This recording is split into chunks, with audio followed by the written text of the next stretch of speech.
Members of the Council, ladies and gentlemen, please be upstanding for our worshipful, the Mayor of Chorley, Councillor Julia Berry.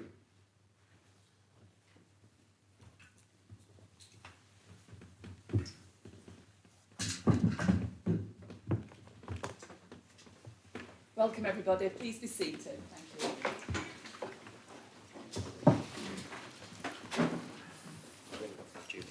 you. Yeah, no, it's singing something.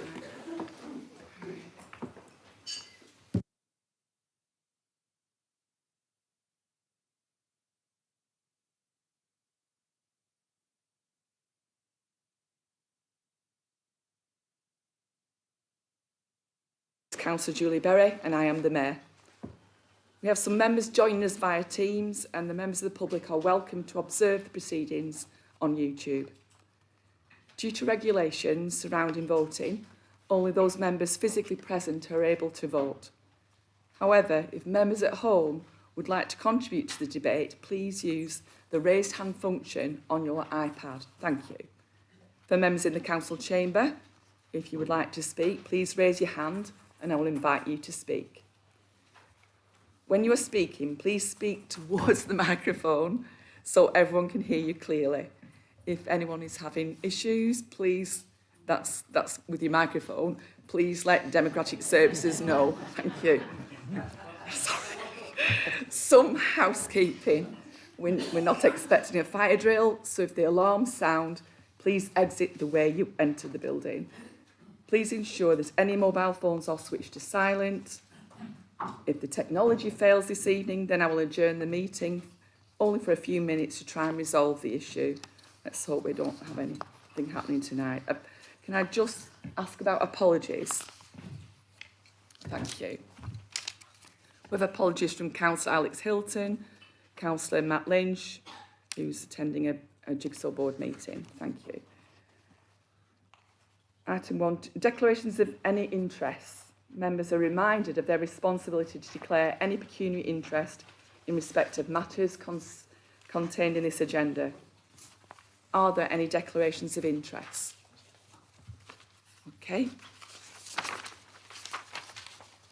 Item 2, minutes of the meeting Tuesday the 24th of January 2023 of Chorley Council, pages 3 to 8.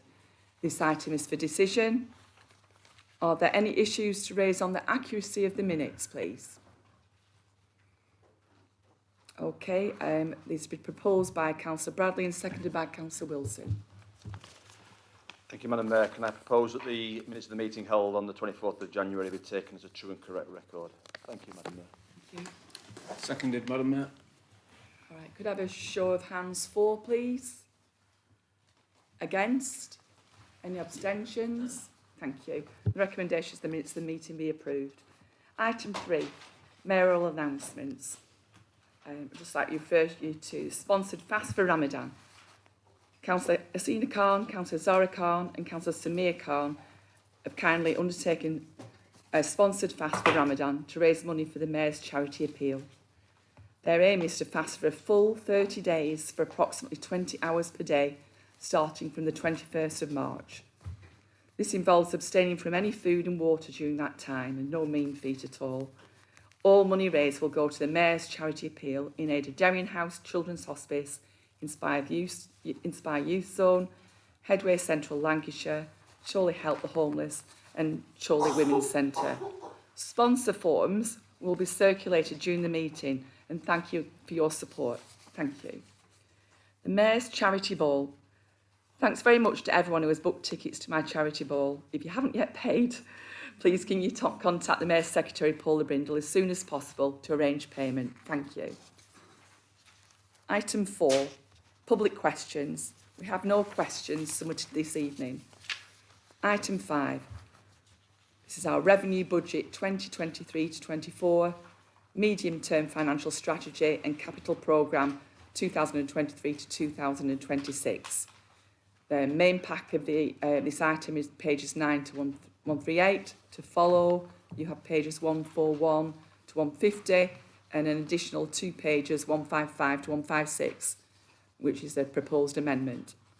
This item is for decision and will be presented firstly by Councillor Peter Wilson, Following this, I'll invite Councillor Sam Chapman to present item 9L, the Conservative Group proposed amendments. I will then invite questions on the Conservative Group, the Conservative Group's proposed amendments, and then the budget papers from the administration. Following the debate, there will be a recorded vote. Councillor Peter Wilson, please can you present this item? Thank you, Madam Mayor. Delighted as usual to present the budget for the forthcoming year, and delighted to be back doing it. I think as members will recall, last year I wasn't very well, having been in hospital for a number of days, and Councillor Bradley ably stepped into the breach. And I did say ably, and kindly steered the budget through. And having reflected on Councillor Bradley's comments from last year, and we look back over the last 12 months, and we see what kind of a world we were in at that stage, and it was very much the discussion was around post-COVID. And obviously we'd had 2021, the year of lockdowns, and then eventually, thankfully, we came out of that. But in early 2022, as we set the budget there was still a lot of uncertainty, Madam Mayor, a lot of support needed for both residents and businesses in the community in Chorley, just like everywhere else. And this council stepped up and supported those residents, supported those communities, supported those businesses in a number of schemes which are outlined in the report and which I'll refer to shortly. But as we look over the last 12 months, Madam Mayor, what we probably couldn't predict was the rapid increase in inflation that took place. It was on its way, mainly because of lockdown and the shortage of supplies, and then, of course, the increase in demand. It was then exacerbated with things like the Ukraine war, which then pushed up energy prices. And then, Madam Mayor, there was a special moment in November 2022 when members opposite took part in a ballot for the leadership and elected Liz Truss. And there, Madam Mayor, we had 34 days of chaos and catastrophe where the economy was sent into a complete spiral. Debt increased hugely. People's mortgages increased hugely. Everything went wrong. And I think it would be fair to say, Madam Mayor, to paraphrase from a Conservative Party hero, never in the field of economic management was so much harm done by so few to so many. Because that budget, Madam Mayor, was a disaster. And that had consequences for everyone on this council, for everyone in this community, just like everywhere in the country. But that's the world in which we live, that's the world in which we face, and we have to deal with that, Madam Mayor. As a council, we have to face reality. But let's make sure we know what that reality is, and we know who's caused the problems, and we know why we are where we are. So the impact on Chorley directly, Madam Mayor, is that the costs of inflation has hit this council significantly, whether that's the staff salaries, which of course have had to be increased in order to cater for the huge increase in the cost of living, whether that's the energy bills that have increased on particular areas such as our leisure centres by over £400,000, which again, we've had to take on board following COVID, when of course a number of leisure centres closed and operators pulled out. So those pressures, Madam Mayor, those challenges that we face have had an impact on our budgets and an impact on what we can do and an impact on what we want to do as a council. And just to add to that problem, Madam Mayor, and set the context a little further, is still the world of uncertainty in which local government is asked to operate. And at this point, I'd like to pay tribute to our officers. And Louise is sat at the top, Neil's just over to the back there, and everyone in the finance team and those in the policy team who work collectively to deliver the budget. Because when you are under pressure financially and you have no certainty about the future, it is very, very difficult, not just to set the budget for this year, but even more so to predict the future for the medium term. Now, we all know the government set out a plan in 2017 for a fair funding review and a business rates retention scheme and a new homes bonus replacement or change. And to this date, we still don't know. 6 years on, and they can't get their act together. In those 6 years, thankfully, we've got our act together, and thankfully for our officers who continue to manage this very, very well, we're in a position, Madam Mayor, where we can still help the people of Chorley, we can still invest in local communities, and we can still deliver on the key areas which we know our residents want to see this council deliver on. And in response, Madam Mayor, like every crisis or every difficulty, the measure is, how do you respond? And this council, Madam Mayor, has stepped up to the plate in many respects. But the first element I'd like to just bring members' attention to is the work done to help people with the cost of living. And the cost of living crisis is there, we know it exists. This council, mainly through the communities team led by Councillor Murray, has actually stepped up to the plate. We've assisted 3,400 households to access community support and financial help, supported 191 families, that's 301 children, through the Toy Appeal. 887 children have accessed the Holiday Activity and Food Programme. There are 41 spaces across Chorley currently in operation, and we continue to help provide emergency food provision. That's done by our officers at this council, helping those most in need as a consequence of the cost of living crisis. We should be proud of what we've done, Madam Mayor, and I'd like to place on record my thanks to what they have done over this winter and what they continue to do. And before we hear from members opposite that all the money is spent in one area, just to reassure, the food programme, for example, is provided in every ward in the borough. If we go back to work in neighbourhoods, or we go back to things such as digital inclusion, these are provided in every ward of the borough. So key services that we're providing to support those most in need right across Chorley Borough, not just one area. On top of that, Madam Mayor, we've continued to invest in those areas we set out last year. You can see those in the budget papers, and they are the priorities of this council, and we continue to deliver. So this year we've seen significant work taking place on Tatton, and that's Councillor Bradley and I were there only the week before last to look at the building in its almost complete stage. A fantastic facility, extra care, supported living, a community centre, a pharmacy, a GP surgery, new community centre, new play equipment. Whether you're young or old, Madam Mayor, in this borough you are looked after. In this borough we make sure we put resources to where they're most needed. And certainly in the East Ward of Chorley, there's been a significant lack of provision, and that's now being addressed. A major achievement for this council. We continue to support people in work, and we can see a development of Strawberry Meadows. We're seeing those that area being leased and let now. I seem to keep getting EMDs every other week to sign off another area to be taken up, so that's positive. We are making progress in that respect. We identified the need for a good, clean environment in Chorley. We're ambitious with our targets. We want to make Chorley carbon neutral, and we continue to deliver schemes, whether that's tree planting or whether that's looking into improving local areas, wildflower meadows, biodiversity gain, all those elements, the work done on the climate change working group. We also invested in play facilities and community facilities, whether it's the Milestone Meadow recreation area, Foxcote in Astley Village, or in Croston as well. Madam Mayor, this council continues to deliver. Despite the challenges, despite the financial restraints, we continue to deliver, whether it's major projects or whether it's community facilities and local schemes. And this year's budget is no different. Again, we face a tough position. We face the challenge. And I've no doubt that our members opposite will be at pains to point out that the money from central government has increased overall, or our budget has increased overall rather, although I think the money from central government is probably about even, but has increased overall, and that's a good thing. But it's nowhere near enough to address the local needs. And even the Secretary of State, so before they all jump up and say it's wonderful, even your own Secretary of State said it's not enough. Even he has used the word, we do not intend to varnish over the cuts made in previous years by his government. So let's have some honesty in the debate.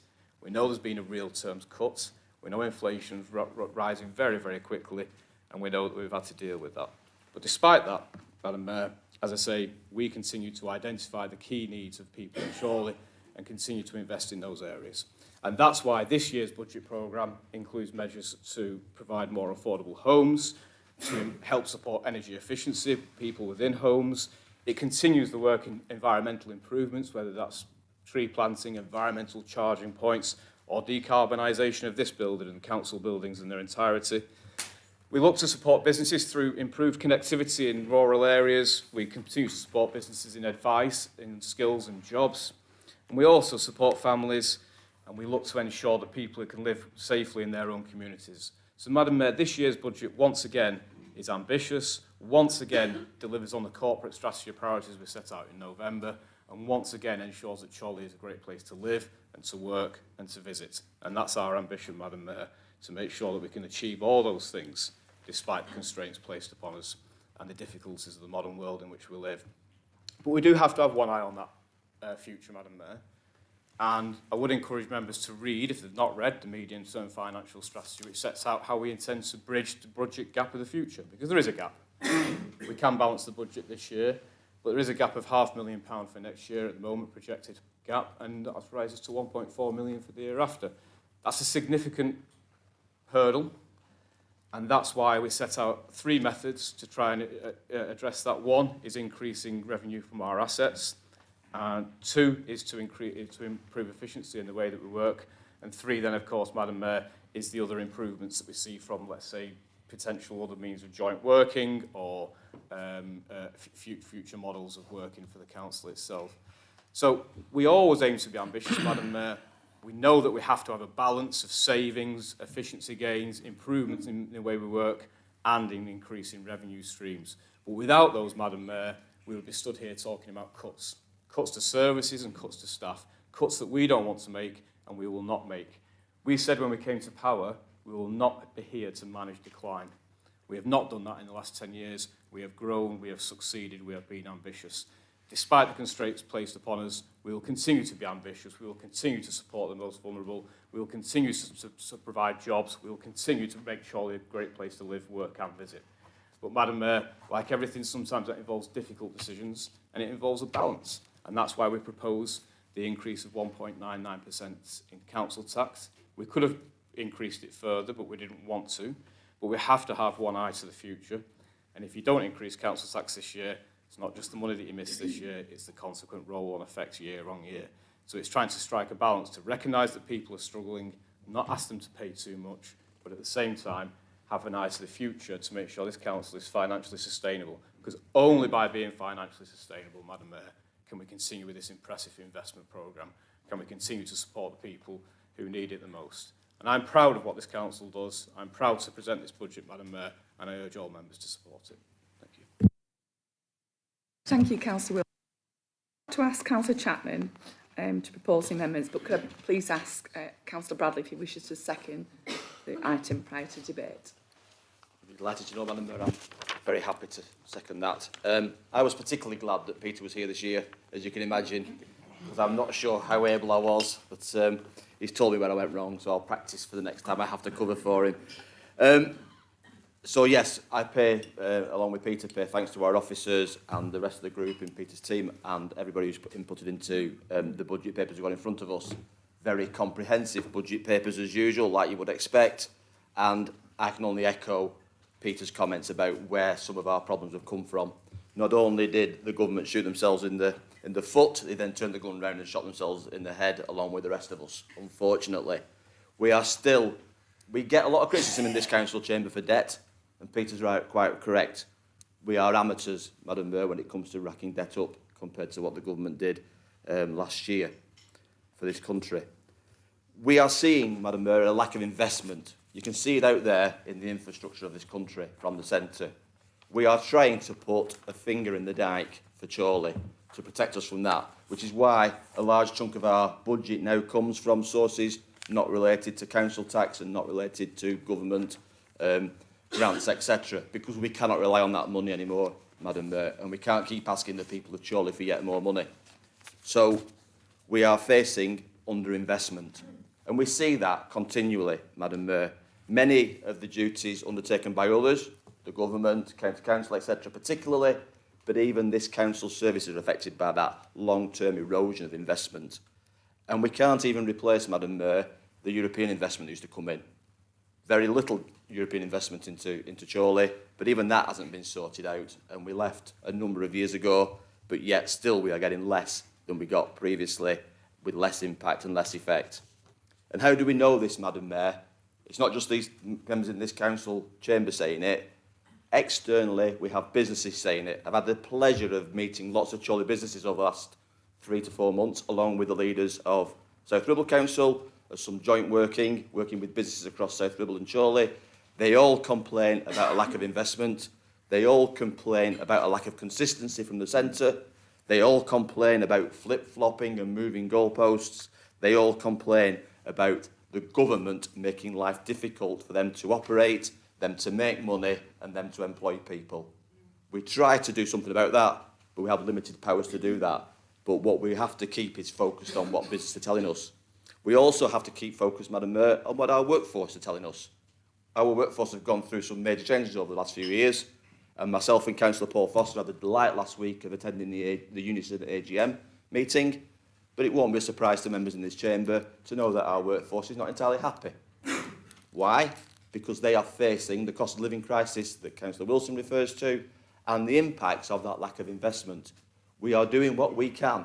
We are paying the living wage and above the living wage. We are removing the bottom tiers of pay salary scales.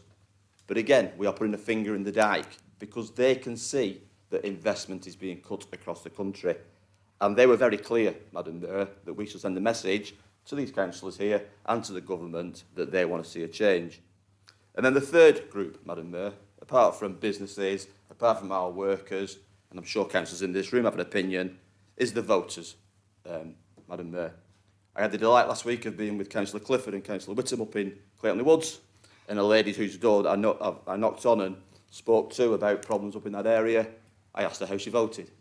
She said, I'm a Conservative, Madam Mayor. I went, oh dear. She said, but I think they need a time in opposition, Madam Mayor. I think they need a time in opposition. They are not doing anything for us. So even the voters are realising that lack of investment. And having seen the opposition's proposals, which we'll go through shortly, I think they need a time to stay in opposition for a while, Madam Mayor, because they haven't got anything to offer either. What we need is a plan. In difficult times, and I've said this to businesses, I've said that to the unions, I've said that to residents I've talked to, a plan of how we're going to get through these tough times. And unfortunately, in tough times, and in times of inflation, you have to keep your rates of income going up. So we need to raise council tax because we have a budget gap without it. We have a budget gap for this year without it, and we have a budget gap for next year without it, which we've already flagged up in the papers that Councillor Wilson is showing. So the responsible thing to do, Madam Mayor, is to put the amount up by what you need to put it up. And in Chorley, that is 1.99%. In other areas of Lancashire, Madam Mayor, it is far higher than that. In many Conservative areas of Lancashire, it is far higher than that. That is a matter for them, Madam Mayor. But there is a lack of consistency, in my view, in the Conservatives across Lancashire, and even lack of consistency in members opposite who have voted for one thing at county and another thing perhaps in Chorley, or may consider voting for another thing perhaps in Chorley. So I'm delighted to second this administration budget, thank Peter for his work, and thank goodness I'm not doing the full speech this year, because Madam Mayor, I'm sure I won't do it half as well as what Peter has. Thank you. Thanks very much, Councillor Bradley. Councillor Chapman, please can you present the proposed amendments? Thank you, Madam Mayor. Councillors and any people of Chorley who are watching. What does gas and electricity cost? Well, it costs about 3 times what it used to quite recently, with the possibility of another 20% rise imminently. For many in Chorley, they're all too aware of the costs of these fuels, but in this council, it's a more complicated question because it depends who you ask and when. So last summer, the administration brought us a report in which they said their spend on gas and electric in the town hall was 100 times what it actually was. The person who'd done the sums had mistaken pounds for pence. And no one in the management team or the cabinet, including the executive member in whose name the report was placed, could tell the difference. They proposed over £1 million in expenditure for town hall decarbonisation on the basis that the town hall gas bill was £500,000 a year, with 2.2 million spent on electricity. And savings needed to be made for the sake of the council and the planet. But yours truly spotted that the report was talking nonsense. What was telling, however, was the response of Councillor Wilson. The error had got through the system, but had been picked up by somebody, me, in the end, and so the system worked. But that's not the system working, that's it failing to work. But we note that when it comes to climate change in Chorley, all critical faculties are suspended. At this time last year, submission of our amendment to freeze the council tax was delayed by a power cut at the council.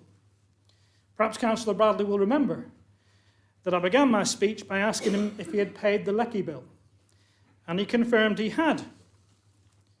But while he likely wasn't aware of it, that wasn't entirely true. For as it emerged in the papers provided to members 24 hours before our last council meeting, among a large number of problems, one was that the council had not been paying for its electricity on the market for several years. In fact, it had run up a bill of some £62,000 in unpaid electricity because of what the auditors called the complete lack of utilities management for this property. Perhaps the council thought electricity was free, but then it's hard to explain why the council had also been paying some other people's electricity bills instead. You all may be thinking you'd be happy for the council to pay your electricity bills if they like, but no. Through our council taxes, we were funding the council to pay for other people's while neglecting to pay for its own. Again, because a vast range of problems were missed by the controls that were supposed to be in place, but finally uncovered by internal audit, the administration sought to reassure us that the system worked. Sure, the administration said many things had got past the first 2 of 3 lines of defence, but they'd been caught by the 3rd, so it was all okay. The system worked, and it was the officer's fault anyway. The leader even gave the recently departed chief executive a mild shove under a hypothetical bus. But you see, anything that gets past the 3rd line of defence, you just don't find out about. By definition, if it's picked up at this late stage, then it is as bad as you are going to find out about.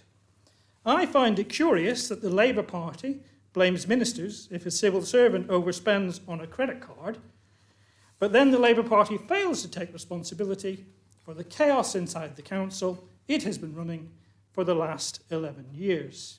But the most relevant point for tonight is that that £62,000 hole for electricity costs has not shown up in any of those budgets for the last several years, and you'll not find it here tonight. We have confidently been told of the cost of all of the council's services, but we know that year after year, the budgets for some of those services were wrong.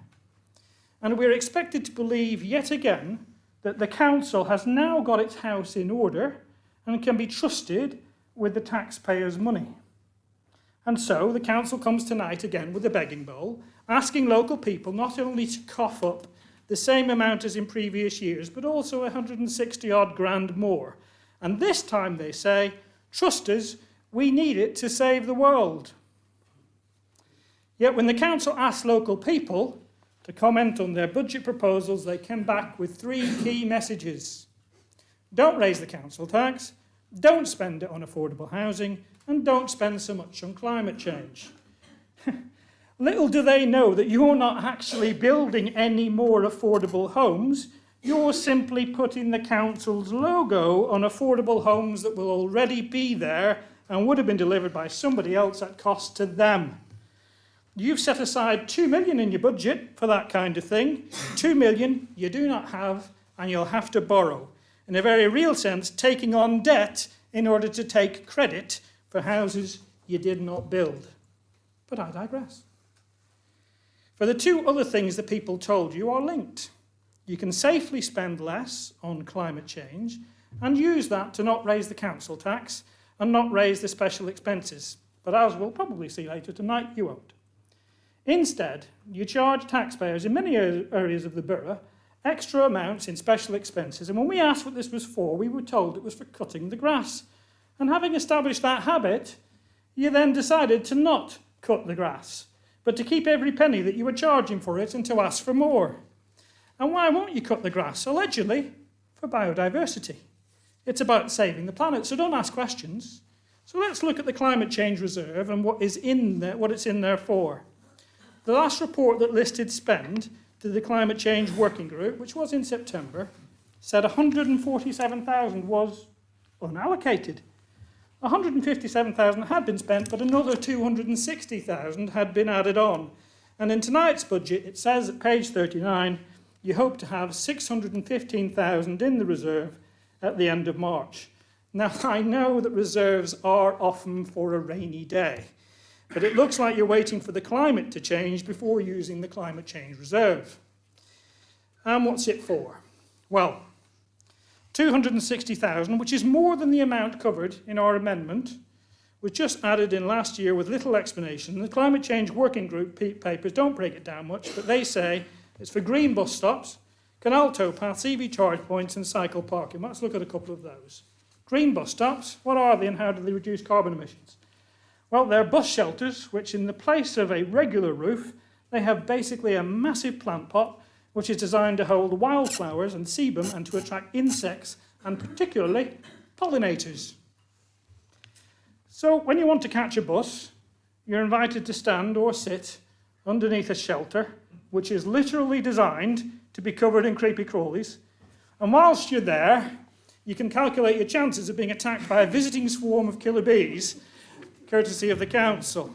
I suspect this might not encourage people to use public transport, but at least they will fix climate change, right? At least they will reduce carbon emissions. Well, the council's own report says, therefore, per bus stop, the carbon improvements are, and this is the figure in the report per bus stop. Apologies if you can't see it. I had to do a double take because I thought it was 9.4%, but it's not. It's 9.4 to the power of minus 8%. Now, you might not be good with calculus, and it's a while since I did A-level maths. But fortunately, my son's doing A-level maths, and he's got the right calculator. So how much difference does it make, your bus stop, to Chorley's carbon emissions? 0.00000000164%, which rounds to 0. So well done. Well done, everyone. You got to net zero. You do nothing with these bus stops. Canal towpaths.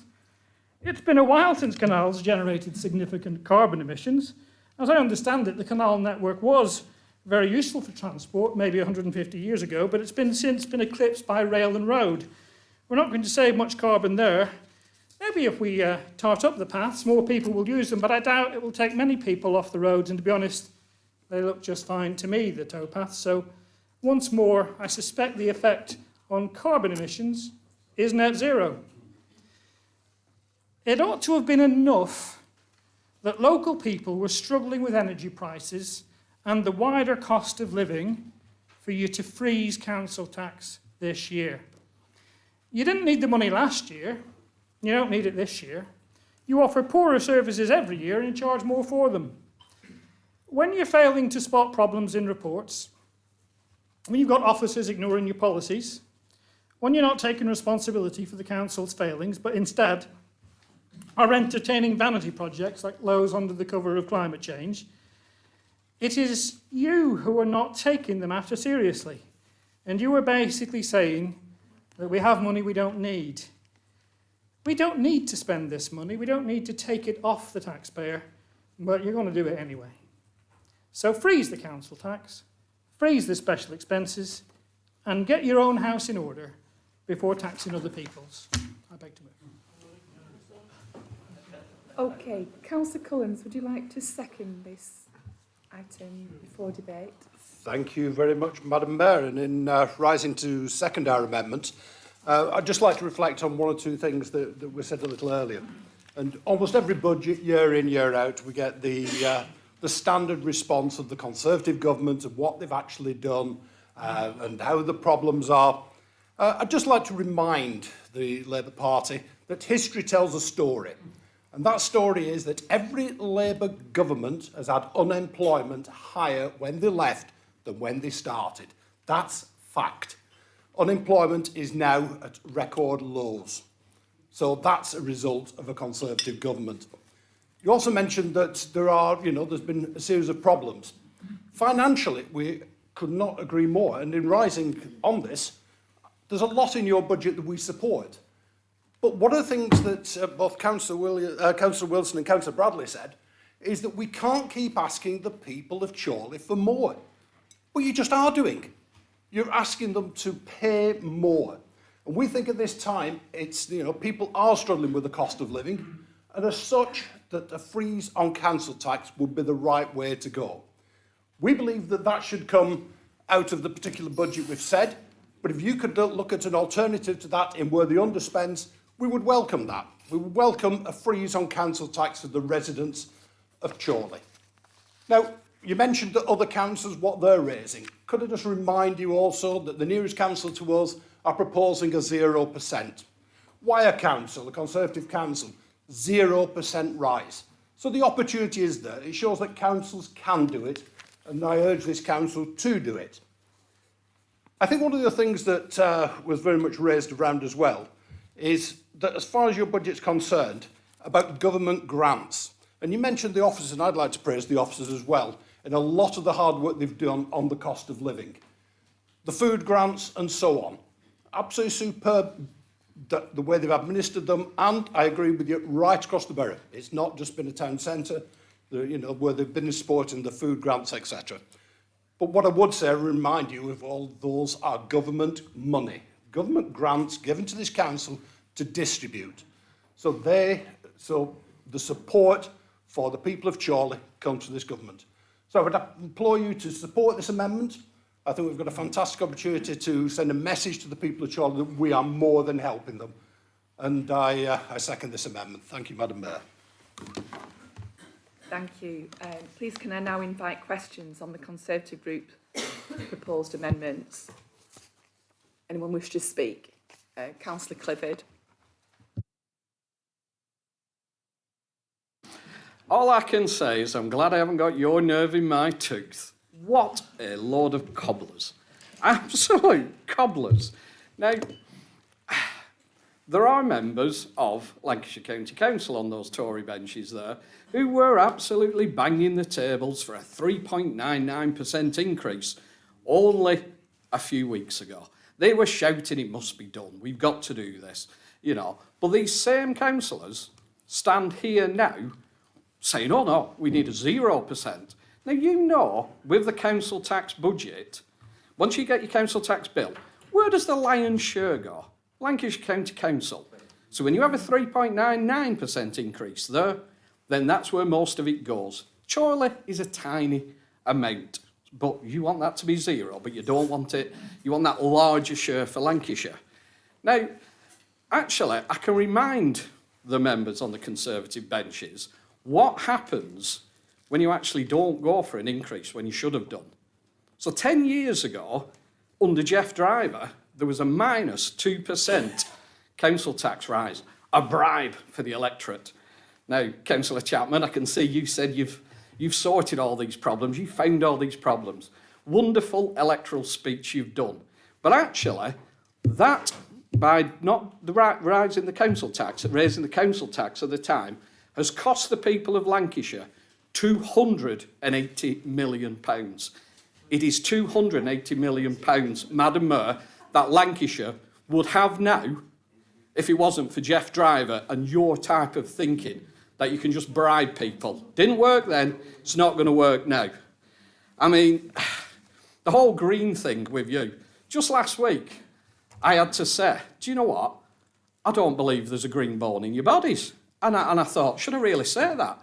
But actually, yes, because every time you're hammering on about the climate change agenda, like you don't believe in it, it's just something that the Conservatives can't get their head around. You're not into it, you don't think it's happening. Now, I know there's a lot of people in your party that they keep banging on about that, proper climate deniers. I never thought I'd see it in Chorley. We see it in Lancashire, but we're now seeing it in Chorley. So you don't believe in climate change. So, right, that's fair enough. Then you go on about cost of living. Now, for those same county councillors that are here now, every single amendment that Labour made on the cost of living crisis, you voted down. These were things that could have helped, but no. You voted them down because you wanted that big council tax rise. But you turn up here, two-faced, saying you don't want a council tax rise here. You'll help people of Chorley, but you won't help the wider tax bill that Chorley will get with the council tax. That's fraudulent to me. That's not honest politics. That's just electioneering. It's just absolute madness. But I was going to be quiet tonight, but when I saw you wanted to take the money from the Green agenda, then I just had to say something. And it's about time. I mean, the Conservative Party has just absolutely trashed the whole sort of thing around economic competence, because you haven't. I mean, we've all seen what's happened, Liz Truss. I mean, come on, Kamikaze budget. There is no economic competence now with the Conservatives, and there's no green whatsoever, no environmental standards whatsoever with the Conservatives. They just don't believe in it. You have a logo, which is a tree. That's ridiculous.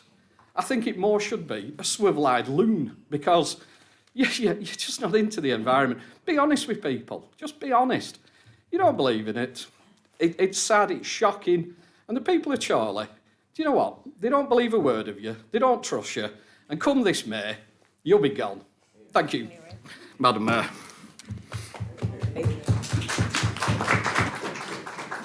Could I have raised hands if anyone wishes to speak, please? Councillor Sherwood, Councillor Boardman and Councillor Briggett. Go ahead, Councillor Sherwood. Thank you, Madam Mayor. I too am very dubious about the green credentials of the opposition here. I think they can have their say when they stop pumping human effluents into our rivers and our waterways. And as for the cost of living crisis, perhaps they should... Excuse me, I do apologise interrupting you, Councillor Sherwood. There seems to be some discontent about whether you should be sat down or stood up. Sorry, I do appreciate you've not been very well recently, so it's entirely up to you which you... No, fine. Okay, thank you. Thank you, Proceed. Madam Mayor. Thank you. Yep. And the other thing is the opposition here should spend more of their energy lobbying the party they support for a windfall tax, then we'd all be better off. Thank you, Madam Mayor. Councillor Boardman. Speak on our budget. I'm going to speak on Labour's, if that's okay with you. I'd just like to remind members of this chamber, I'm not a county councillor. Can I just stop you there, Councillor Yeah. Boardman? We're councillor debating the amendment. The amendment? Yeah. Okay. Thank you. When are we going to get an opportunity to debate the Labour budget? Thank you very much, Madam Mayor. That's very good. Councillor Riggett. Thank you, Madam Mayor. I wanted to talk to special expenses, which is part of our budget amendment. Let me take you back 12 months ago. Former Councillor Christine Turner raised concerns about this, and we had a debate about it, and she requested a briefing note to be circulated to explain how special expenses worked, and that the council kept to its word. It delivered that briefing note, duly arrived, 294 words to explain the whole special expenses taxation policy of this council. So, following further questions, the chair of the ONS, Councillor Walker, received an email from an officer of this council which assured him that the briefing on the budget that offered to members would include a section on special expenses. This is where it starts to go wrong. It did not. That briefing was only last night, which I think, and I've reflected to officers in the feedback, was incredibly poor timing, because I don't feel it allows members enough time to reflect on the advice offered by members to prepare for tonight's session. I would ask you to find a bigger window there, but that's, you know, that's some side point. So also in this email that an officer of this council sent to the chair of ONS, it assured him that a report would be taken to Cabinet in January or February to explain the special expenses policy. Again, that hasn't happened. So I've been on this council now almost 24 months, and I still cannot explain to residents in Buckshaw Village the basis for this calculation for residents of Buckshaw Village, or where the money is spent, and have raised this, as of a number of councillors, a number of times. And now when you search the council's website for the term special expenses, like a resident may do, it doesn't return a single relevant search. It used to have an explanation, which when I pointed out to Councillor Wilson in an ONS session, didn't reflect with his answer about how the money was spent. That no longer seems to be on the council website. So that's just one of those things. So once again, I'm going to ask Councillor Wilson if you can explain to me, and watching and interested residents, what is the basis for this taxation, what green space do the council maintain in Brookshaw Village where and how this charge is spent, please? Thank you. Okay, would you like to respond now, Councillor Wilson? Or are we going to carry on with the debate? Councillor Nevitt.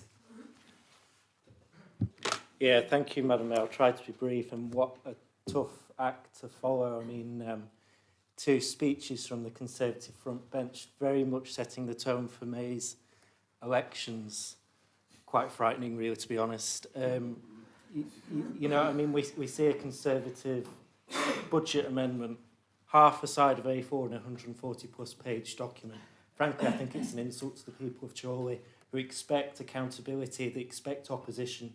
Democracy works best when there's an alternative. That's not being provided by the Conservative group, so who else is going to provide that? Once again, not content with raiding the climate change budget last year, raiding the budget for playgrounds or apprenticeships, we see a Conservative group willing to raid that climate change budget once again, and it seems to come from a position of misunderstanding of what that budget's about. We've heard conversations about green bus stops tonight as if the sole purpose is to somehow, quote, save the world through carbon reduction, yet the purpose of those is actually rewilding and supporting nature and biodiversity. I believe it was actually members of your group that wanted to support that rollout into their wards and encourage that, embrace that, so perhaps have a bit more dialogue on that issue. And the one issue that I was going to raise with the budget tonight is that public consultation. Taken over 13 days with 73 responses. And Councillor Chapman, you raised there the comments about people who believe we don't need more affordable housing in Chorley. If you do the maths, how many people in Chorley believe that we don't need more affordable housing? 5. 5 people out of that. If you work out the figures, how many people believe we spend too much on climate change? It's 4. So, frankly, that consultation reflects perhaps the full extent of the Conservative Party's voting base, and surely that remains rather than representing. So lastly, Madam Mayor, all I'd say is people of Chorley expect better from the opposition. They expect a genuine alternative to what is a very prudent and balanced budget. So I encourage the Conservative group to go away and to rest on their laurels there, because frankly they're confining themselves to electoral extinction in May. Thank you, Madam Mayor. Thank you, Councillor Nevitt. Could I bring in Councillor Lowe and then Councillor Beavers, please? Thank you, Madam Mayor. It might be useful to give members opposite the opportunity for, in effect, a members' learning hour on climate change budget and a breakdown of it. Certainly, Councillor Chapman makes great play hysterically about green bus. Hysterically, I think, leader, about green bus stops. But as Councillor Nevitt said, at the last working group meeting of the climate change working group, some of your members wanted those particular green bus stops in their own areas. So principle doesn't go out the way. 40% of the climate change budget goes on officer time. Tree giveaways. Anybody who attended the last event, the other Saturday, was showing how popular the tree giveaway was, and we're well on target to reach the 116,000 trees that we promised by 2025. There is, through work of the working group, items that are there for carbon modelling work. In the past, Councillor Chapman, you've raved about we should be doing more for electric charge points. So are you now saying you're opposing money to be spent on feasibility studies to actually increase the number of electric charge points throughout the borough? And just finally, Madam Mayor, if you look at both the proposals from the Conservative group, it's a gimmick for this year for electoral purposes, because read the last few lines of each of your proposals. You're looking for future years at the medium-term financial strategy through savings identified in the development and delivery of the transformation strategy and savings programme. So while it might be a good soundbite to take it out of the climate change budget, you're asking for future years. And as Councillor Wilson in his opening remarks did point out, if you don't increase council tax by 1.99%, you have a cumulative effect on budgets for the next few years. And I hate to see what the opposition are going to come up with in 2 years' time, where we're faced with a budget deficit of nearly 1.4 million. I hate to actually say it, so I'm happy to instruct officers to actually do a member learning hour for the climate change budget, because clearly you don't understand, and also those members of your group who are county councillors, how you've got the audacity to sit here and preach to us members when you voted through quite easily a 3.99% increase in council tax damaging our constituents. I think the audacity speaks for itself, Madam Mayor. Thank you, Councillor Lowe. Councillor Beavis. Thank you, Madam Mayor. I was just a little bit puzzled by what Councillor Rigger said just before. He mentioned an email.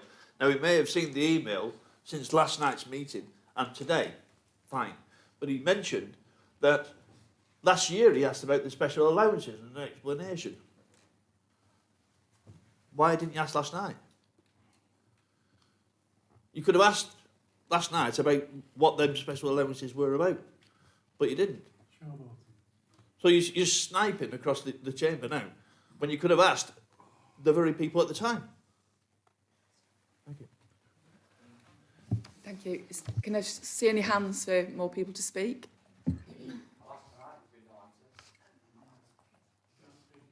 Okay, right.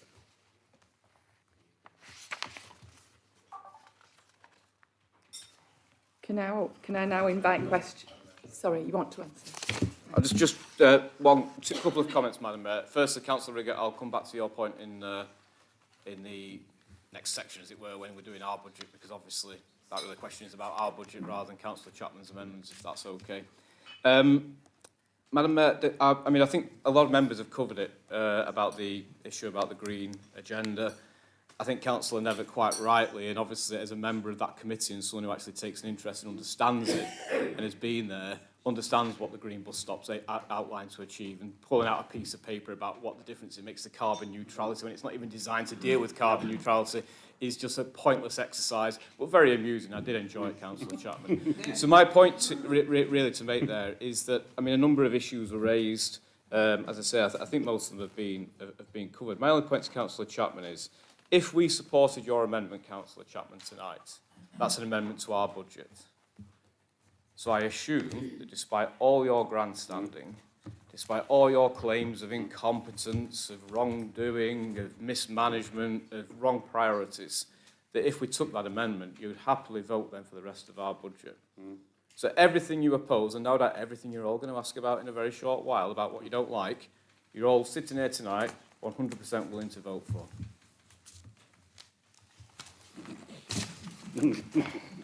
Councillor Biggett.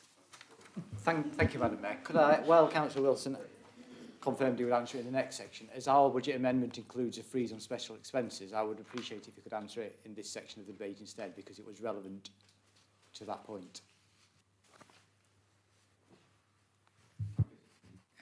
Yep. Go ahead then, Councillor. No problem. So, Councillor, two or three things there. First of all, I'll pick up on another point that you mentioned, which was the briefing. I mean, next year, yeah, let's have a look at it, put it in a programme so it's a week or two earlier. That's not, obviously, to an extent, it has to be relatively close because you need the final figures and so on. But I accept, you know, if we can get it a week before, then let's do that. There's no gain in leaving it, or there's nothing, we don't gain anything from it, and I don't think you do, so there's just let's do it. Special expenses, very, in one respect, very simple what it was designed for. It was introduced to cover the cost of grass cutting across the borough. So that's what it starts out in 2005 when it was introduced. I think it was developed over many years before, because I remember it being talked about in a few years before that. So that's the starting point. The way it's calculated, and I'm more than happy for something to go up on the website to explain the principle of special expenses. I'm more than happy because it's a document, which is a public document tonight, to give the breakdown of each area and what you pay. All that is absolute public knowledge. There is nothing to be hidden about it.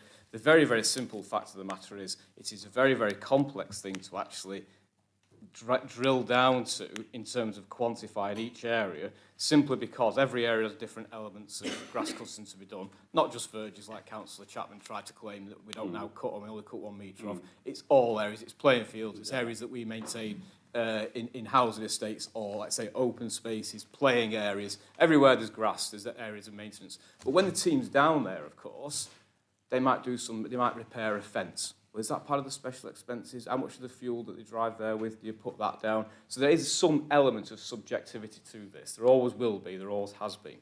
So you have to take that into account, that element of subjectivity in looking at the costs.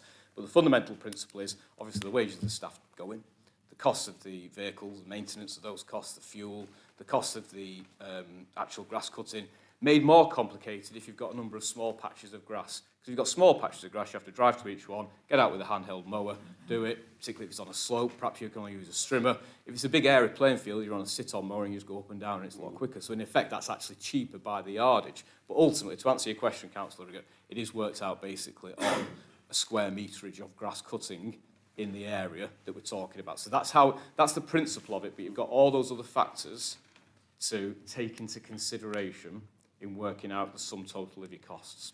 So that's probably in the briefest, most straightforward way, but more than happy for that to be put into a document that's on the website, more than happy to show the breakdown, more than happy to discuss it further or brief members out, and I'm sure Louise and the team more than happy to provide a more detailed account of the sort of summary that I've just tried to provide. But that's the principle of what we, of how it's done. Yeah. Okay, at some stage we're going to have to come to an end about the discussion about special expenses. I think that there's been some offer in the room to communicate after the meeting, suitable time. Are you asking to speak? Right, wasn't quite sure. All right, stand up and speak then, thank you. Thank you. I just wanted to thank Councillor Wilson for that long, detailed, somewhat filler of an explanation. So I welcome to see that report because, as he knows and I both know, and we've raised this for at least a year, that as far as I'm aware, the council does not maintain a square foot of grass in Buckshaw Village that it's not doing on the behalf of another contractor. Okay, do we have any more questions on the proposed amendments? If not, I'm guided to move to the vote. It will be recorded vote, so let's proceed.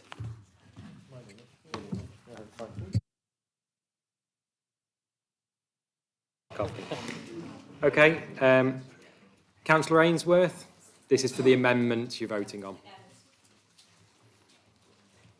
Councillor Beaver. Against.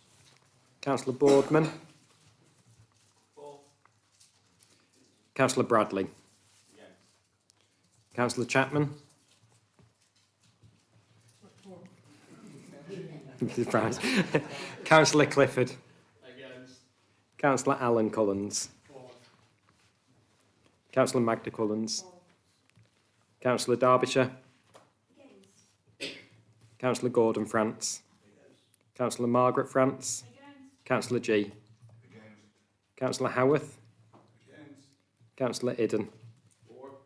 Councillor Hasina Khan. Against. Councillor Samir Khan. Councillor Zara Khan. Against. Councillor Lees. Against. Councillor Lowe. Against. Councillor Lamarinel. Against. Councillor Molyneux. Against. Councillor Morwood. Against. Councillor Moss. Against. Councillor Murray. Against. Councillor Nevitt. Against. Councillor Alan Platt. For. Councillor Deborah Platt. For. Councillor Riggett. For. Councillor Sherwood. Councillor Singh. Against. Councillor Snape. Against. Councillor Towers. Against. Councillor Walker. For. Councillor Whiffin. Against. Councillor Whittam. Against. Councillor Whittaker. Against. Councillor Wilson. Against. Councillor Gray. Against. Councillor Berry. Against. It's lost. Yeah, the proposed amendments items lost. What was that figure, son? 30 to 9. Right, we're now I'm going to invite questions on the budget papers from the administration.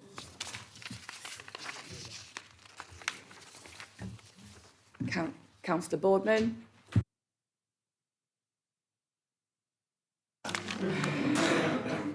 Timing is everything. Right, okay. I'm not a county councillor. As you know, I'm not an MP. I'm a Chorley Borough councillor.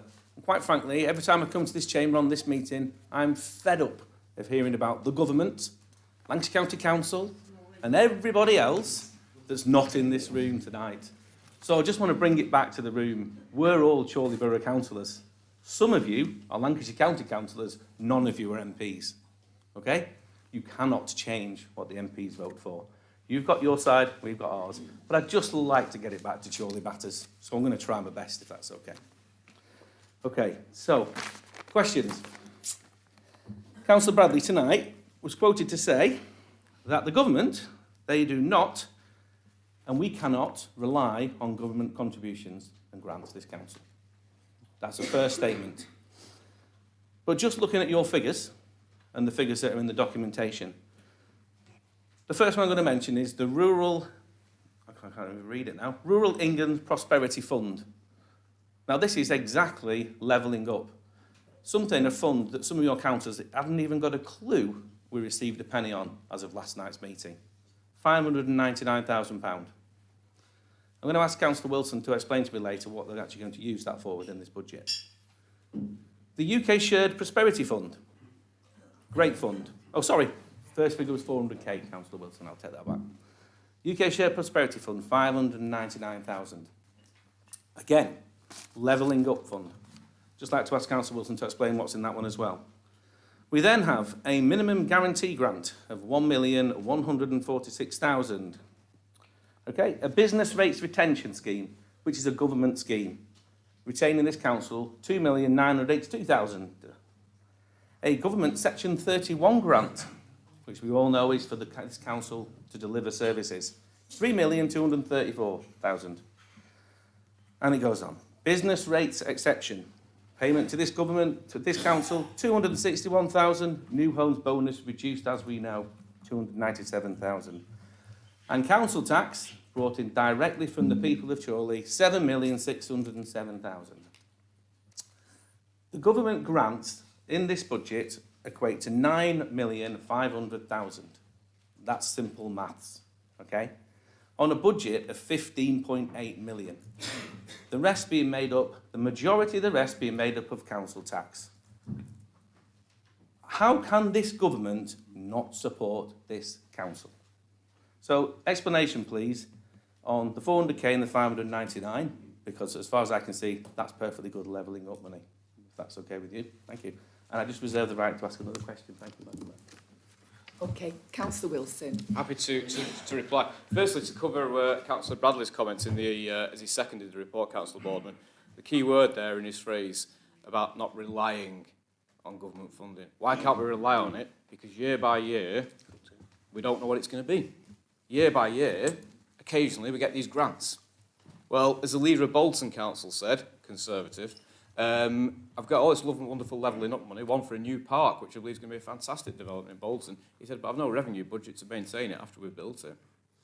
That's the point. So when Councillor Bradley says, and I make reference to government support, it's not necessarily about where you end up at the 11th hour, it's about forward planning, which is sensible, and we have to do as a council, is impossible under this government. It's been impossible for 6 years because you won't release anything beyond a year. Year by year, I know, no. And I'll just bring him. Sorry, Madam Mayor. I'll just. It's a great interruption, Councillor Boardman, because he reminded me of something else I was going to say at the start. You're absolutely right. None of us are MPs, not apart from a couple on your side and a couple on ours. None of us are county councillors. Our job is to set the Chorley Council budget. Our job is to deliver on our programme, which we set out in the corporate plan. That's our job. That is influenced directly by the outside world. It is influenced directly by government, for better or for worse. Whether you get those grants, whether you don't, whether you get a long-term plan or not. So when you say you can't just focus on Chorley, are we meant to be in some sort of bubble, Madam Mayor, whereby we plan our budget based on money that just appears, but we can't talk about where it appears for, or try and influence the decision makers who actually give that money to us? Is that what you're suggesting, Councillor Boardman? We don't make representations? That we don't do anything to increase our lot for our residents in Chorley? Of course you don't, and I know you don't do that. So let's not get real. We can talk about what happens in Chorley, but it has to be and can only be in reference to what's going on in the wider world. That's a reality. I mentioned what Michael Gove said recently. You cannot take these latest increase or additional funding without reference to the cuts that have been before. He said that word. He said, I do not intend to varnish over it. So why are you trying to do that job on his behalf tonight? That's what I want to know. In relation to the questions that you asked, Councillor Boardman, see I made reference to the plans that we've got for this year, and you can see that, and again, happy to give it. So, in terms of the Prosperity Fund, the UK Shared Prosperity Fund, if I may, first of all, that will cover and go towards schemes such as the £200,000 environmental improvements and proactive activity to clean up neighbourhoods. It'll go to the £80,000 to deliver energy improvement measures for businesses. It'll go towards £50,000 to investigate flexible housing solutions to meet the needs of communities. £50,000 to look at those additional electric charging points, so on and so forth. I can give you the complete list. It's not a problem. What it does do, and this is where these small pots of money are useful, is that money that perhaps we had previously allocated, it gives us some flexibility then to look at other ways of using that. In terms of the previous grant that you mentioned, the rural, the shared prosperity capital, wasn't it? Was it shared prosperity capital? Rural prosperity. So that £400,000 there is for the rural improvements, primarily at the investment fund, which is initially looking at broadband connectivity, which is in the rural areas particularly, which is what I mentioned in my, particularly in Maudsley, in my opening remarks again. So those investment items to which we referred is using this money directly, and that's the point. But as I mentioned, as you mentioned as well, yes, you get money in one hand, you get money taken away in the other, things like New Homes Bonus, which has gone down, and you might not remember Councillor Boardman, but Councillor Bradley and I will remember. Councillor Morgan sat opposite reading out a letter from his friend the Minister promising this money was going to be here forever, not a problem. No, it's not. And that comes back to the point. It's the uncertainty. Certainty allows planning. Without that uncertainty, we don't know where we are, and year by year, it's a guessing game, and you shouldn't be guessing about local government finance, which affects the lives of residents throughout this borough. Okay, do you have any more questions, please? Do you wish to finish? Thank you. You might say, and we were criticised by Councillor Clifford significantly for the Conservatives ignoring the green targets. But quite rightly, you've just highlighted that 50% of that prosperity fund is being spent by this council on green measures, and that's exactly what this government has put it there for you to do, and every other council. So you can't say that we ignore them, because we do, and directly fund them on your behalf. But just another question, Madam Mayor. This is on the papers as well, on the budget. It is actually on the capital expenditure. Are we doing that later? I'll do it now. Thank you. Okay, so this is directly linked to our local plan. Our local plan is out for the preferred sites consultation at the moment. Okay, over 90% of those sites are in the rural areas. This council collects a significant amount of money from CIL, another government organised fund to directly fund this council through development, and Section 106 monies.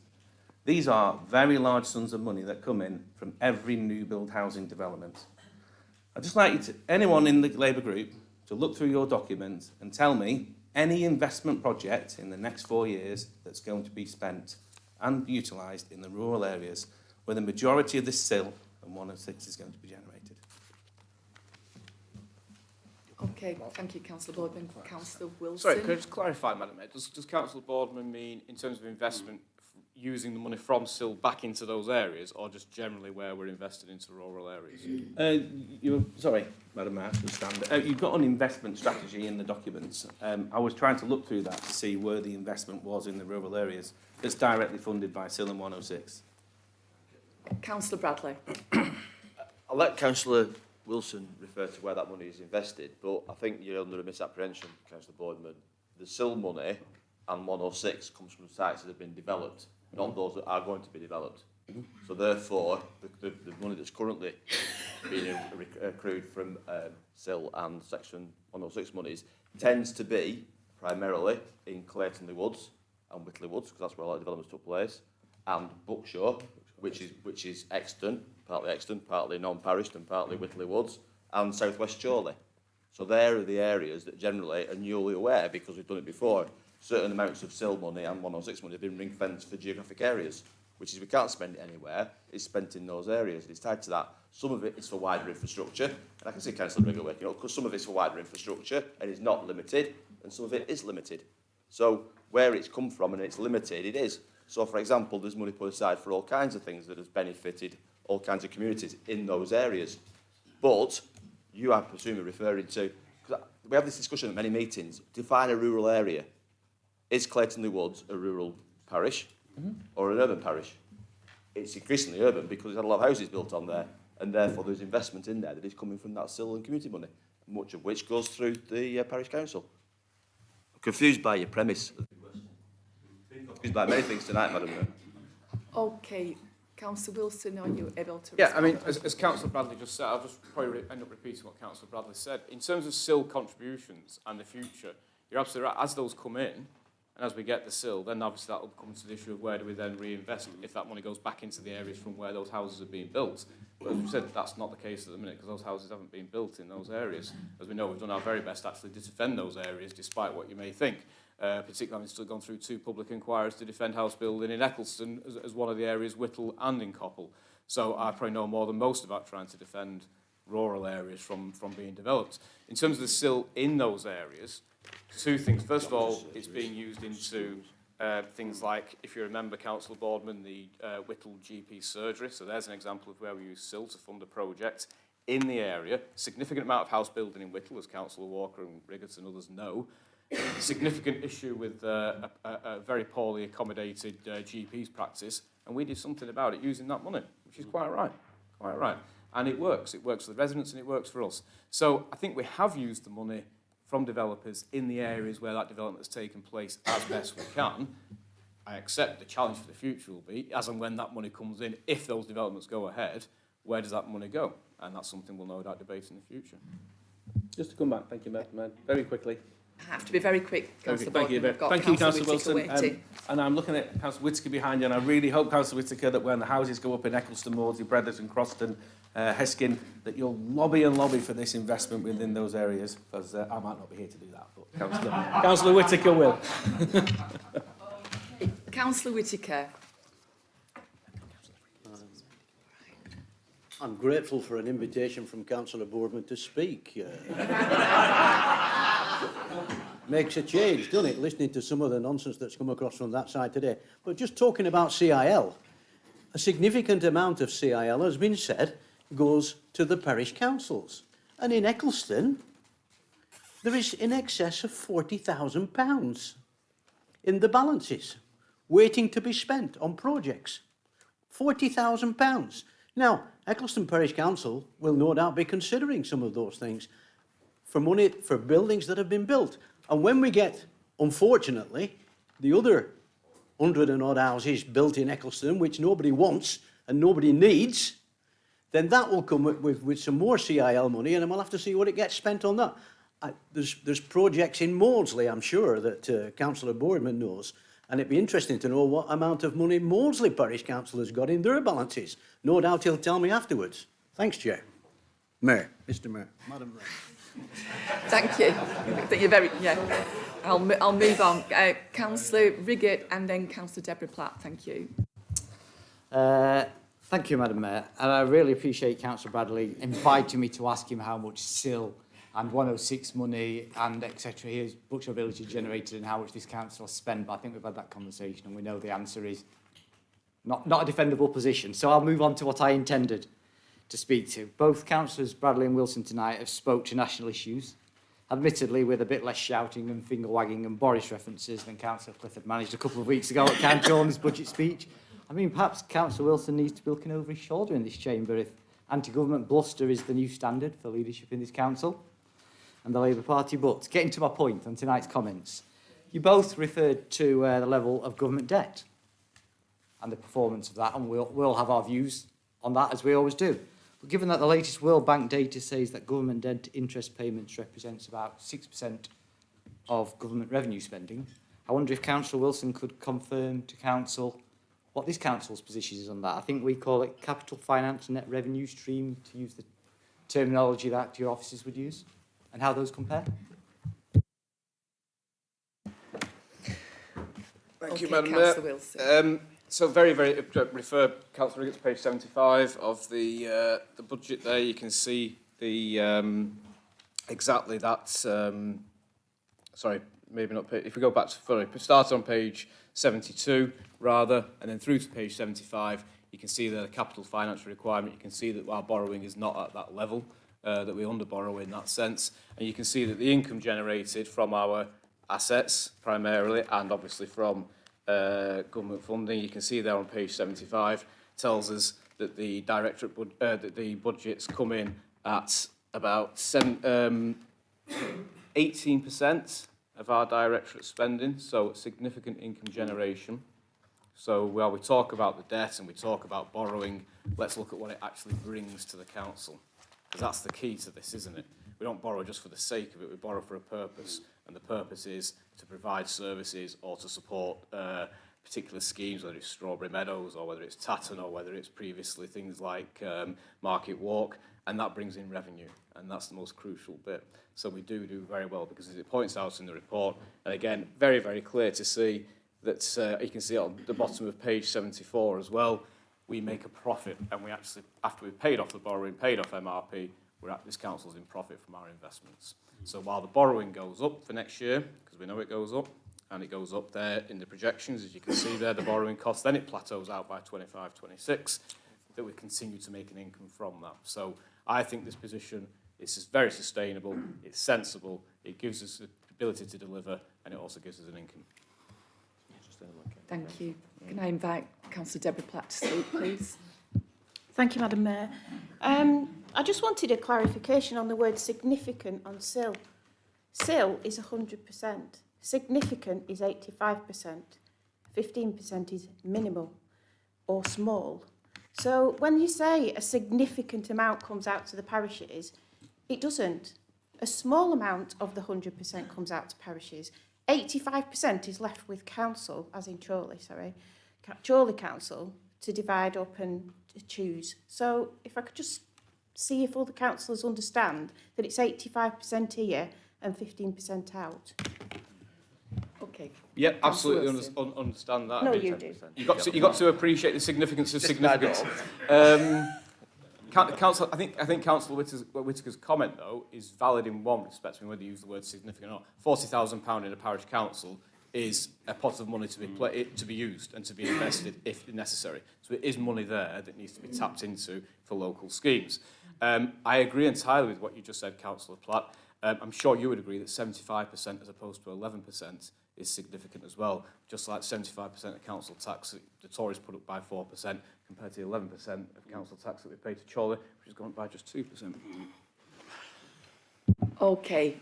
It's your last chance to speak. Oh, Councillor Riggett, you're very busy tonight. Please stand and speak. I feel like we got cut off in mid-debate because I don't believe Councillor Wilson accurately answered my question. I believe he talked around it.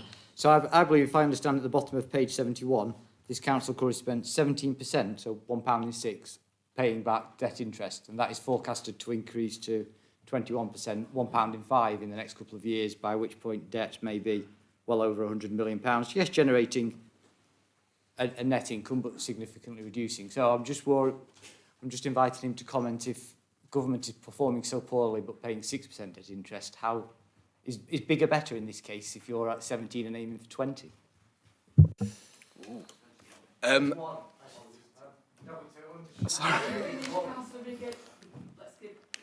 think the ultimate question is, do I think the government's performing well or badly? Clearly badly. Do I think we're performing well? Clearly I think we're performing well. That's the answer you want, yeah.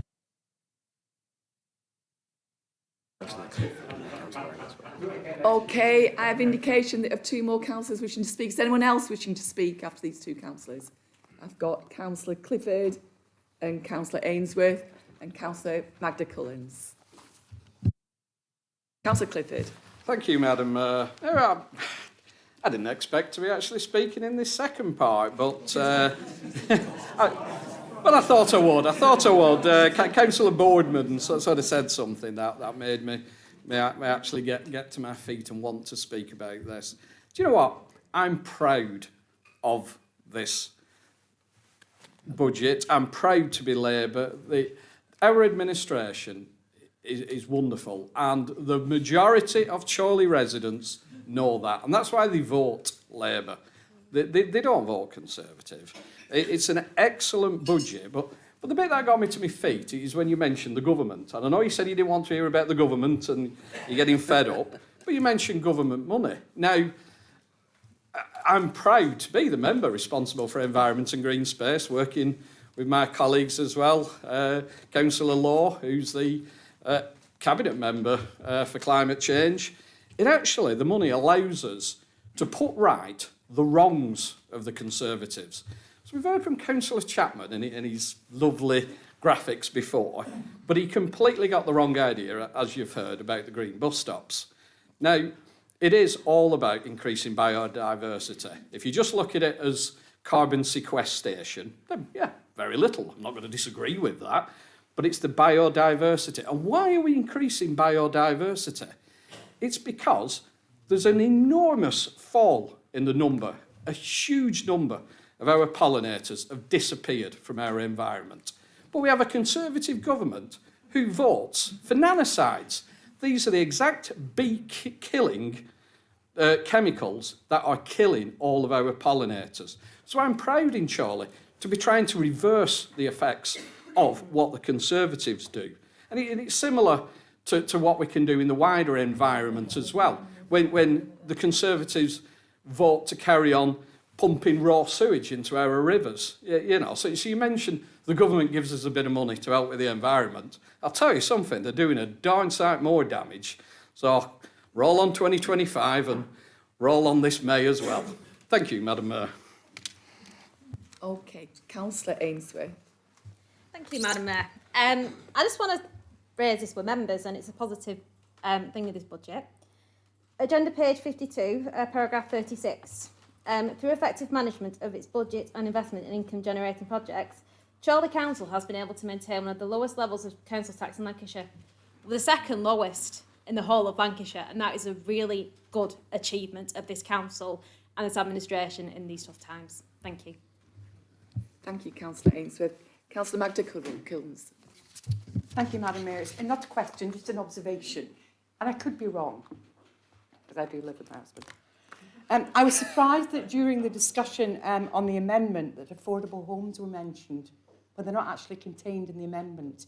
And just to place on record that our party are not against the building of affordable homes, because they are needed. What does concern us is that Chorley Borough Council wish to buy them and run them. Thank you. Okay, does anyone else wish to speak? We're going to proceed then, therefore, to a recorded vote.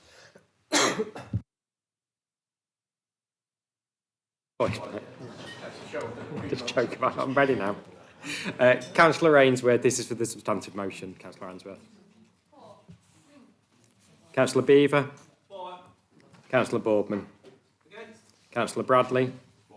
Councillor Chapman. Councillor Clifford. Councillor Alan Cullens. Councillor Magda Cullens. Councillor Derbyshire. Councillor Gordon France. Councillor Margaret France. Councillor G. Councillor Howarth. Councillor Idden. Councillor Hasina Khan. Councillor Samir Khan. Councillor Zara Khan. Councillor Lees. Councillor Lowe. Councillor Le Marinel. Councillor Molyneux. Councillor Morwood. Councillor Moss. Councillor Murray. Councillor Nevitt. Councillor Alan Platt. Councillor Deborah Platt. Councillor Riggott. Councillor Sherwood. Councillor Singh. Councillor Snape. Councillor Towers. Councillor Walker. Councillor Whiffin. Councillor Whittam. Councillor Whittaker. Councillor Wilson. Councillor Gray. Councillor Berry. 4. It's carried. 30 now? 30 votes to 9. 30 votes to 9, that's carried. Thank you.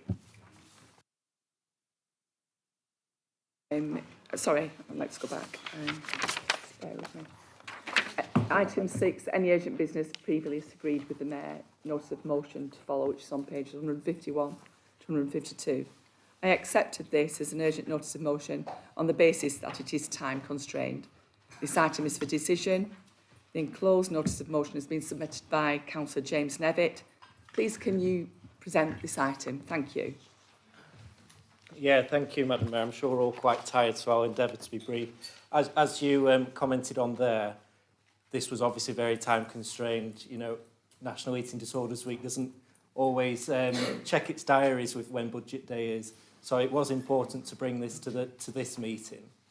I think also, I'm looking at Democratic Services to correct me if I'm wrong, but this is the first time that eating disorders have been discussed in this chamber. Certainly, it's a full council. I know I may have raised it at overview and scrutiny, but I think putting it on public record is important in itself, and hopefully members will have had the chance to read the motion. I think the thrust of why this is so important is contained within that motion, so I won't endeavour to explain too much further. Just to raise some of the issues surrounding it, I mean, eating disorders, as the motion sets out, are a really prevalent issue in society. If you were to look at a typical class of teenagers, about 2 out of 30 is going to be experiencing eating disorders at some point in their young years, and of course that will increase as people get older. These disorders don't discriminate based on age, ethnicity, sex at all, Madam Mayor. And this year, the National Eating Disorders Awareness Week, which is a campaign by BEAT, the UK eating disorder charity, it's focused on men, and 1 in 5 sufferers of eating disorders are men, and quite often they're overlooked in statistics, in representations, in treatment as well. And my personal experience with eating disorders came from, a best friend of mine in secondary school who suffered from these, and again, highlighting just how ignored these things are, that boys and men also suffer with body image issues and issues around eating. So for me, it was important to raise that, and to raise the millions of people who are indirectly affected. About 5 million people in the UK are the loved ones of someone suffering from an eating disorder. So for the last 4 or 5 years, I've been very much campaigning on their behalf as well. So I think the motion tonight before you is about what steps can we take as a council. And Chorley is in a very unique position that a key part of Lancashire's eating disorders unit is based at Tudor House opposite Chorley Hospital. So it's important what this council is seen to do. And also, as Councillor Wilson would know, that meetings I've had with the MP and with other MPs, the smallest changes can make a massive difference. And if we're having these conversations, as the motion sort of mandates lead members to do, that can help create the change that we need to see from government as well. So I'm hoping that all members across the chamber will be very happy to support it. Again, thank you to yourself, Madam Mayor, for agreeing to this, and of course to Councillor Sherwood for supporting me in this, in highlighting what an important issue it is. And lastly, all I'd say, as we're marking Eating Disorders Awareness Week, is that no one needs to suffer alone, Madam Mayor. Help is out there, and recovery is possible. Thank you very much. Thanks very much, Councillor Nevitt. Councillor Sherwood, would you formally second that motion? Thanks. Can I now invite members to make any comments, please?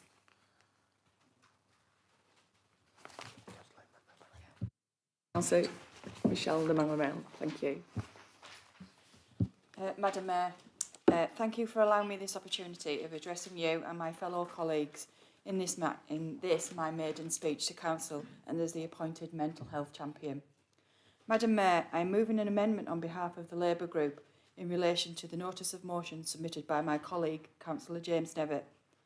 Before I continue, Madam Mayor, I would like to thank Councillor Nevitt for bringing this important motion to Council tonight in marking the start of National Eating Disorders Awareness Week. If I may, Madam Mayor, I would like to give some background information on why this subject is important. Eating disorders affect people of all ages, genders, ethnicities and backgrounds. They are considered to be serious mental illnesses. People with eating disorders use disordered eating behaviour as a way to cope with difficult situations and feelings. There is limited awareness around what an eating disorder is, the different types of eating disorders, and who is affected. COVID had a massive impact on those with eating disorders and their loved ones. Anxiety, isolation, and a lack of support had contributed to people developing disorders for the first time or relapsing. Increase in demand saw NHS England data showed that 387 children and young people began treatment for eating disorders at Lancashire and South Cumbria NHS Foundation Trust between July 20 and June 21. That was up from 265 over the same period a year earlier and the 277 seen in the period 2018 to 19 before the pandemic hit. Whilst I appreciate this is an extremely important event to mark, I felt that the motion required some minor helpful amendments which I hope Councillor Nevitt will accept in good faith. The changes I am proposing tonight are to remove the exclusion of other eating disorder charities and the original link to the Beat charity as it was sponsored and generic notice of motion as previously proposed. To allow the recognition of all those who suffer from eating disorders such as male, female, young, old, and irrespective of gender, race and any other characteristics, and not to specify any particular group, whilst also noting that males are traditionally underrepresented on this matter. To allow council officers greater flexibility in how they publicise and work to improve the situation in the future. To assist Madam Mayor, I have taken the liberty of preparing a copy of this amendment with the alterations from the original highlighted, and with your agreement I will ask for a copy to be passed around for members' information and clarification. Thank you, Madam Mayor and fellow colleagues, and I move this amendment and hope that members accept this amendment. Thank you. Well done.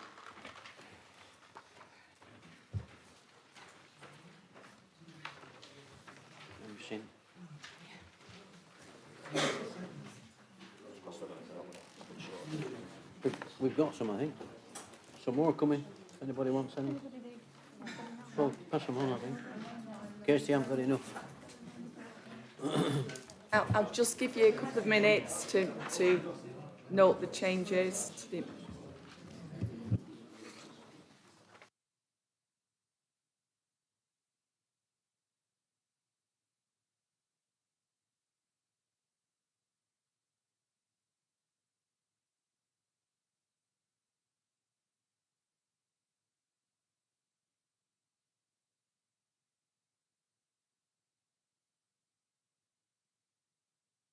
Okay, we've all gone quiet. I guess that's because we're concentrating on reading the amendment.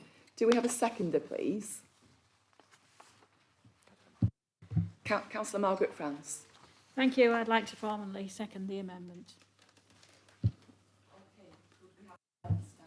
The amendment, we discussed the amendments.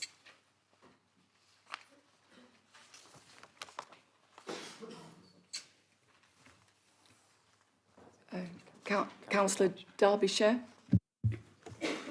It just seems reasonable and generic, so it seems appropriate to the whole amendment, actually, to just open it up that little bit. So that's why I'm supporting it. Okay, do you accept this as a friendly amendment, Councillor Nevitt? Councillor Nevitt wishes to speak. Thank you. I mean, obviously, I would have appreciated to have had the amendment before the meeting to have more time to discuss it.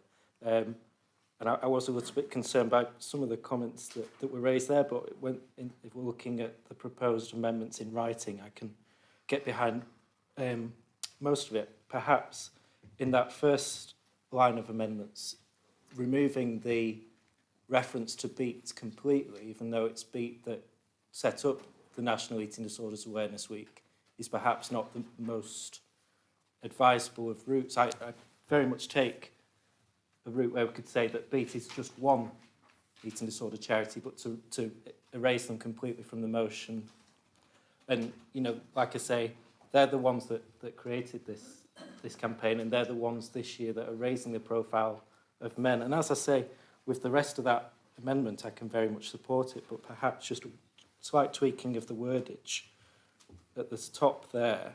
You know, we're completely alienating the people behind this campaign. And I think if we can just change that, whilst acknowledging that there are other charities and organisations, I think we can reach a solution. Are we happy to amend the amendment, please? Madam Mayor, in the interest of moving, Madam Mayor, in the interest of moving business, if you change the bit in yellow at the top to, according to the leading UK eating disorder charity, BEAT, that would do it. In my view, Madam Mayor. Brilliant. Is there any more comments? Anyone wish to speak on this item, please?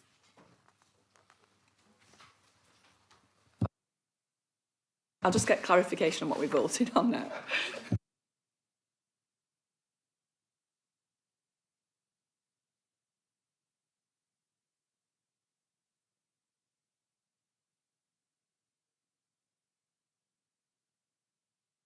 Right, so we're just adding in the line according to, not just to a leading UK eating disorder charity, we're including BEAT. Yeah, so according to the leading UK Yeah. eating disorder charity, BEAT. Yeah. Okay. Okay. Do we go for votes? Yes, we did right. vote on the amended amendment. Oh, hang on. Are we formally? We should probably get that. If we can just confirm that proposal. And that's the substance. Yes. Yeah. The proposal is accurate. Yeah, does Councillor Levitt and Councillor Sherwood accept the amendment? Yeah. Right. Okay, so we're now voting on the... So, yeah, who's going to do that show of hands? We just need a show of hands. Let's just... Yeah. Just to be clear, we're voting on the amended wording, which has been amended as per the statement by the Mayor. So the first highlighted section reads now, according to the leading UK charity, eating disorder charity, BEAT. Okay? And then the rest of the wording is as per the amended papers before you. Okay, could I have a show of hands for? Anyone against? Any abstentions?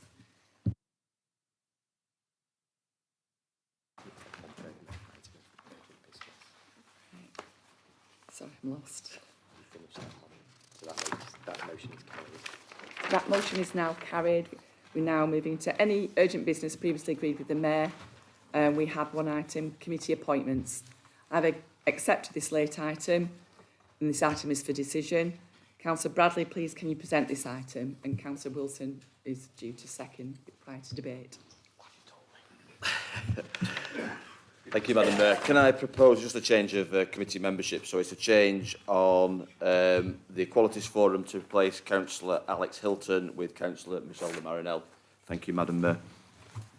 Seconded, Madam Mayor. Thank you. Can I now invite members to make any comments?